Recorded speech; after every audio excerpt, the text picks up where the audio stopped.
jour vu que le code a été leak. Mais bon, toujours est-il que visiblement Amazon était aussi sur ce terrain.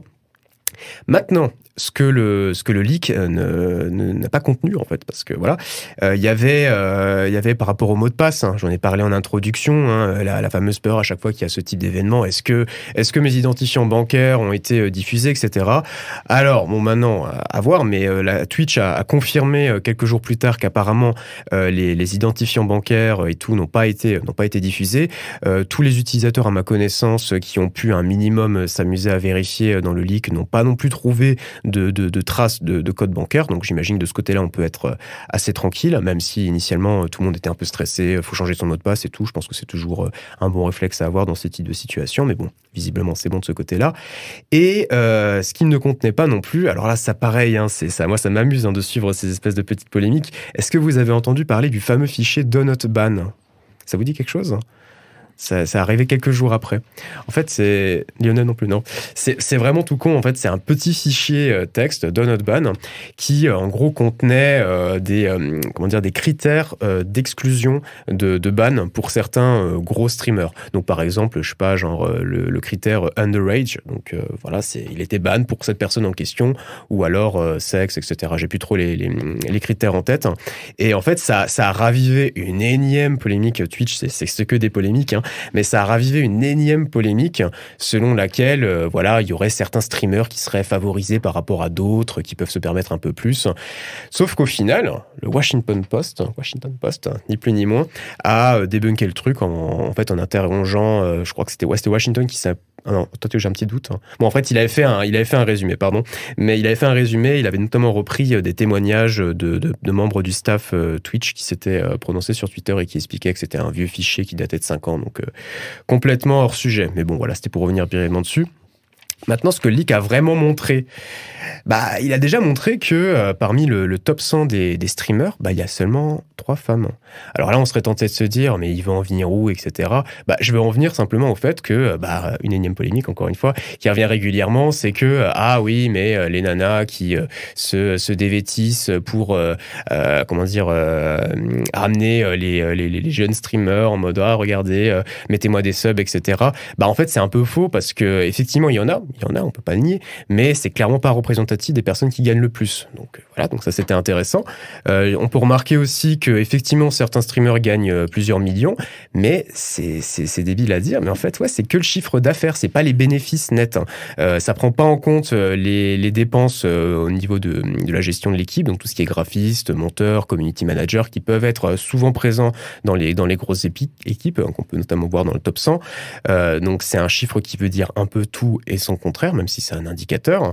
Et aussi, c'est en termes de chiffres toujours, sur les 9,2 millions de streamers actifs, on remarque quand même qu'il y en a 5000 qui gagnent plus que le SMIC et 2200 plus que le salaire moyen en France, donc respectivement 0,054% et 0,024%. Donc c'est vraiment une minorité de la minorité de la minorité qui gagne bien sa vie, voire même qui gagne sa vie tout court avec ça, quoi. C'est d'ailleurs des chiffres qui sont assez similaires au monde des artistes.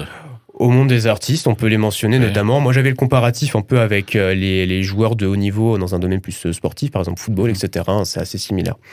Donc maintenant, vu que cette chronique n'a que trop duré, je vais simplement poser la question, qu'est-ce que ce leak a vraiment apporté? Si ce n'est de faire parler sur les gens qui gagnent beaucoup et que c'est horrible, etc., qu'est-ce que ça a vraiment apporté? Alors déjà, l'objectif visiblement initial de la personne étant d'instaurer plus de compétitivité entre les plateformes, franchement, je pense que c'est raté, clairement, parce que de toute façon, il n'y a pas vraiment de gros concurrents à Twitch actuellement, si ce n'est YouTube. Et même là, en fait, moi, ça me fait un peu penser à la même polémique qu'il y avait sur YouTube. Je ne sais pas si vous regardez un petit peu le joueur du grenier, il en avait parlé il y a quelques temps avec la dernière vidéo qu'il avait sortie en disant YouTube me censure, je peux plus sortir mes vidéos, c'est n'importe quoi, je peux même plus faire d'humour comme je veux. Et on lui avait dit, mais va sur machin, va sur bidule, va sur truc. Mais en fait, il ne peut juste pas se permettre de faire ce genre de choses, tout comme les streamers sur Twitch, si maintenant ils ont envie de partir, parce qu'il faut que la communauté suive. Et les différentes opérations de sponsoring, etc., vont dépendre des chiffres des personnes en question. Donc en fait, si tu pars et que ta communauté ne te suit pas, en fait tu perds de l'argent tout simplement. Donc c'est pas quelque chose d'envisageable. Et qu'est-ce que je voulais marquer encore ? Et oui, et puis au niveau des salaires, vu qu'on n'a pas arrêté d'en parler, en fait, on n'a pas appris grand-chose. On sait bien évidemment qu'il y a une minorité qui se fait énormément d'argent. Après, la question qui avait été soulevée, c'est est-ce que ça va pas briser un petit peu le lien entre les streamers et les personnes qui les suivent en mode, bon, bah maintenant qu'on sait que machin bidule, il gagne des millions, est-ce que ça vaut encore la peine que je claque mon sub de 5 euros tous les mois ? Ça, pareil, je pense pas que ça va vraiment changer grand-chose, parce qu'au final, une bonne part des personnes qui mettent de l'argent dans les contenus de ce type, c'est effectivement en partie pour soutenir la personne, mais c'est aussi parce que, tout simplement, ça leur fait plaisir, quoi. Ils passent un bon moment, ils ont l'impression d'appartenir à une communauté, donc je pense qu'en soi, ce leak va pas changer grand-chose. Par contre, fait intéressant, ça aussi c'était mentionné dans le message, il y aurait d'autres leaks qui devraient arriver. En tout cas, c'est ce que la personne a dit. Alors après, est-ce que c'était un effet de manche ou une réalité, je ne sais pas, mais keep in touch, comme on dit, quoi. Bah écoute, merci Florian pour ta chronique, c'était assez intéressant. Alors je rebondis rapidement, hein. Bon, c'est vrai qu'effectivement, de toute façon, en fait, globalement dans tous les métiers qui existent, vous aurez toujours 1% ou 5%, on va dire, au grand maximum des gens qui vont avoir des salaires exorbitants et les autres ont des salaires comme n'importe qui, hein, en fait. Voilà, ça marche dans le sport, dans les métiers d'art, ça marche aussi si vous prenez par exemple les métiers d'avocat, hein, vous avez des avocats qui gagnent le SMIC ou 2 SMIC, et puis vous avez les grands avocats qui représentent 1% et qui vont gagner 100 000, 1 million. Hein. Donc dans tous les métiers, en fait, vous avez ce concept de ratio d'argent avec une toute petite minorité qui gagne vraiment extrêmement. Après, effectivement, sur les gens qui suivent les streamers, moi je vois bien, enfin il y en a, ils avaient parfaitement conscience que les streamers ils gagnaient de l'argent. C'est juste que est-ce que c'était 1 million, 10 millions, ça ils savaient pas. Je pense que ça changera pas grand-chose au fait de suivre, parce qu'on voit très bien, en vrai, comme tu l'as dit, les gens ils suivent, ils donnent parce que ils sont fans. Maintenant, découvrir que ils gagnent 1 million, 2 millions, 3 millions, dans l'esprit des gens, ils savaient déjà que si tu prends 1 million de personnes et que tu cumules un sub à 5 euros, ouais, bien sûr. Tu peux faire 5 fois 1 million, je crois qu'on peut tous le faire. Ouais. Voilà, donc c'est pas très compliqué.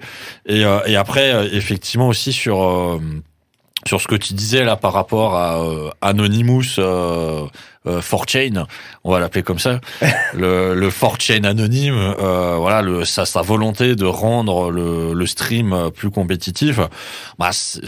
Si tu veux rendre le stream plus compétitif, en fait, il faudrait être en mesure de créer des plateformes de streaming qui soient en mesure d'encaisser tout ce qui est produit.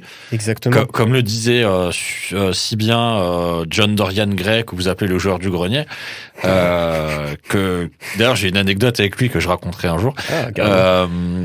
En fait, c'est vrai qu'il a, il y en a plein qui disent la même chose. Hein. Aujourd'hui, vous avez YouTube qui est la plateforme qui est capable de supporter en fait toutes les vidéos qu'on va mettre. Vous avez Twitch qui est la version en stream avec des vidéos qui disparaissent au bout de 15 jours ou 60 jours si on est premium. Après, vous avez aussi Facebook qui a son Facebook Live avec des vidéos.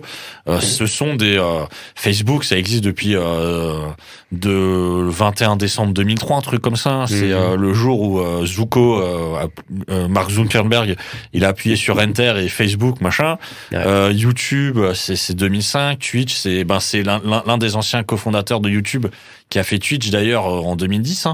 Donc c'est des plateformes aussi qui ont quand même un certain âge, qui ont des data centers, qui ont les capacités. Si vous voulez créer quelque chose, ou alors il faut imaginer quelque chose